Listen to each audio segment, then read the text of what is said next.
Hola a todos, hoy vamos a meternos de lleno en un tema que la verdad es bastante central, esa lucha constante entre lo que queremos como seres humanos y lo que, según el texto que analizamos, se necesita para agradar a Dios. Y todo arranca con una pregunta que nos deja pensando. A ver, ¿es suficiente tener buenas intenciones? ¿Basta con decir lo hice con el corazón en la mano para que eso le agrade a Dios? Esta es la idea que vamos a desgranar hoy. Bueno, entremos en materia. La fuente identifica lo que llama el obstáculo principal, el problema del yo. Pero, ¿a qué se refiere con eso? Miren, no se trata solo del egoísmo de querer más cosas, ¿no? El texto lo describe como algo más profundo, una especie de sentimiento que se mete hasta en nuestra vida espiritual, donde, sin darnos cuenta, todo empieza a girar en torno a nuestro propio beneficio. Y para que quede súper claro, el texto lanza un dato fuerte. Dice que el 99% de las oraciones que hacemos son para pedir cosas. El 99%. Esto lo usa como evidencia de que estamos casi siempre enfocados en pedir y exigir para nosotros. Y claro, para darle más peso a esta idea se apoya en esta cita de Jeremías. El punto aquí es clave. Si el corazón es engañoso, entonces, ¿cómo podemos confiar en nuestros propios sentimientos o intenciones?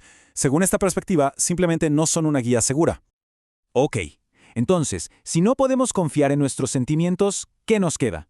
Bueno, el texto propone una solución muy clara. La única guía confiable es la palabra de Dios, lo que está revelado.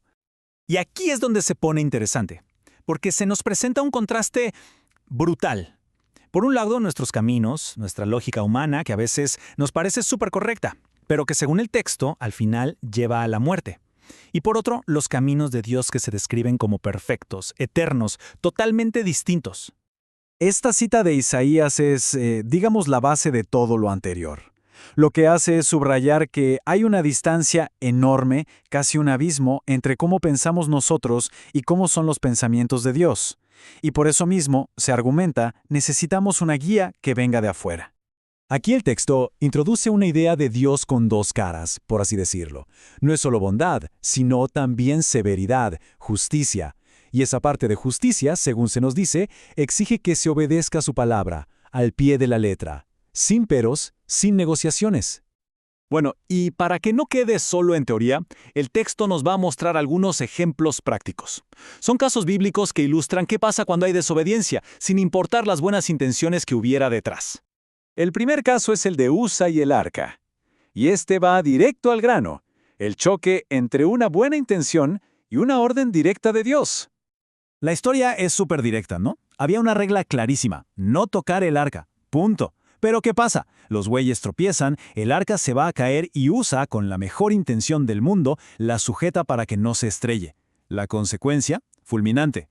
El mensaje que el texto saca de aquí es que el mandato divino está por encima de cualquier buena intención. Ahora vamos con otro ejemplo, el del rey Saúl. Aquí el tema es un poco distinto, la obediencia, pero a medias. A ver, a Saúl se le da una orden, destruir todo. Y él obedece, más o menos. Deja lo mejorcito del ganado. Y su excusa suena hasta religiosa. ¡Ah, es para sacrificarlo a Dios! Pero la respuesta que recibe es un golpe directo. La lección aquí, según el texto, es que la obediencia o es total o no es. No se puede andar eligiendo qué partes cumplir y cuáles no. Y llegamos al último caso, el del rey Usías. Y este es muy interesante, porque no estamos hablando de un mal tipo. Al contrario, el texto dice que era un hombre justo, que sin embargo se pasó de la raya. Fíjense, Usías era un rey bueno, que hacía lo correcto.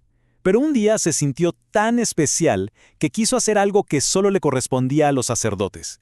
¿Y qué pasó? Terminó con lepra por el resto de su vida. La moraleja que se saca de esto es tremenda. Ni siquiera toda una vida de buenas acciones te da un pase libre para cambiar las reglas de Dios.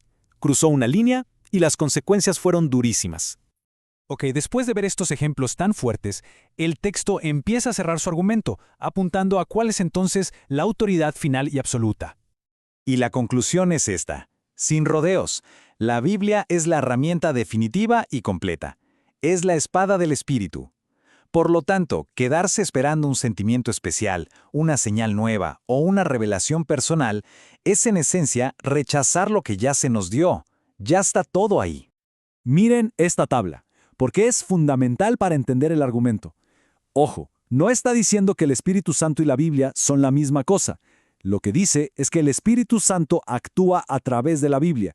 Es decir, la Biblia es el vehículo que el Espíritu usa para testificar, para enseñar, para salvar, para todo. Y con todo esto sobre la mesa llegamos a la parte final. Aquí el texto ya no explica, sino que nos interpela directamente con un par de preguntas para que reflexionemos. Y la primera pregunta es, para pensárselo, ¿qué es lo que nos guía? ¿Nos movemos solo por lo que sentimos en el momento, por esas emociones internas, o nos guiamos por un estudio cuidadoso de la Biblia? Y es que, seamos sinceros, muchas veces las razones para creer son cosas como, bueno, es que es la religión de mis padres, o toda mi familia está aquí, o fue en este lugar donde sentí algo por primera vez, o el clásico, simplemente siento que estoy en el lugar correcto. El texto las pone sobre la mesa como ejemplos de una fe basada en la costumbre o en el sentimiento, y no tanto en un estudio de la palabra. Y todo esto nos lleva a la pregunta final, la más potente de todas que el texto nos deja picando. No es para responderla ahora mismo, sino para que cada quien se la lleve y piense de verdad. ¿En qué se basa mi creencia? ¿Cuáles son los cimientos? Una pregunta para darle vuelta, sin duda. Gracias por habernos acompañado en este análisis.